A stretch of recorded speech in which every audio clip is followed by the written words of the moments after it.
បច្ចុប្បន្ននេះការចិញ្ចឹមជ្រូកឃើញថាមានការកើនឡើងខ្លាំងហើយការចិញ្ចឹមជ្រូកនេះខ្ញុំក៏សង្កេតឃើញមានអ្នកខ្លះចិញ្ចឹមលើសាបអ្នកខ្លះចិញ្ចឹមលើអង្កាមចំពោះខ្ញុំការចិញ្ចឹមជ្រូកខ្ញុំគេរើសយកការចិញ្ចឹមលើអង្កាម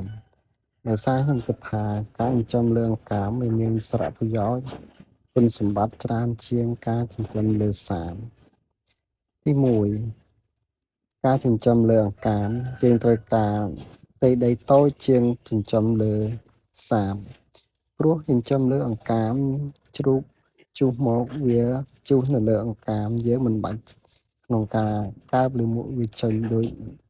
ការចិញ្ចឹមជ្រូកនៅលើសាបនោះទេការចិញ្ចឹមជ្រូកលើសាបតើតើយើងធ្វើកន្លែងស្តុកលាមកវាឬជីកស្រះវា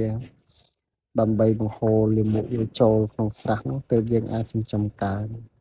អញ្ចឹងវាត្រូវការផ្ទៃដីធំសម្រាប់ក្នុងការចិញ្ចឹមតែចំពោះអ្នកដែលមានផ្ទៃដីតូចដូចជាខ្ញុំនេះខ្ញុំជ្រើសរើសយកការចិញ្ចឹមលើសាបព្រោះយើងមិនបាច់ធ្វើអាងស្តុកលាមកមានទេ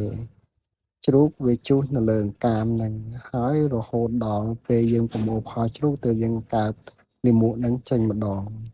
អញ្ចឹងវាមានភាពងាយស្រួលច្រើនជាងការចិញ្ចឹមលើសាបម្យ៉ាងទៀតការចិញ្ចឹមលើអង្កាម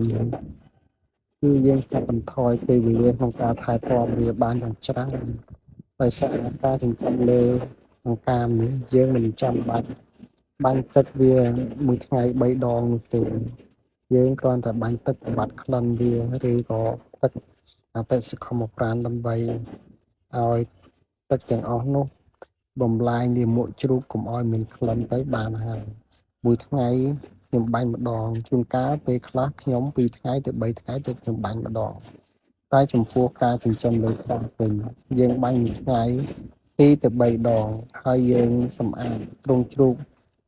មួយថ្ងៃ2ទៅ3ដងដែរដើម្បីកុំឲ្យវាធំក្លិនស្អុយនៅក្នុងទ្រុងជ្រូកតែការចិញ្ចឹមលើអង្កាមវិញ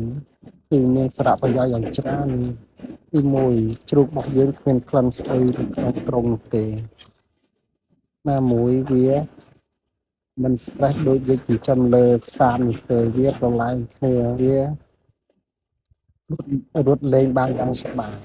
តែការចិញ្ចឹមលើសាបវិញតើហ៊ានរត់លេងផ្ដេសផ្ដាសជ្រូកយើងឈឺជើងហើយអាចព្រិចផ្លោះជើងក៏ថាបានដែរ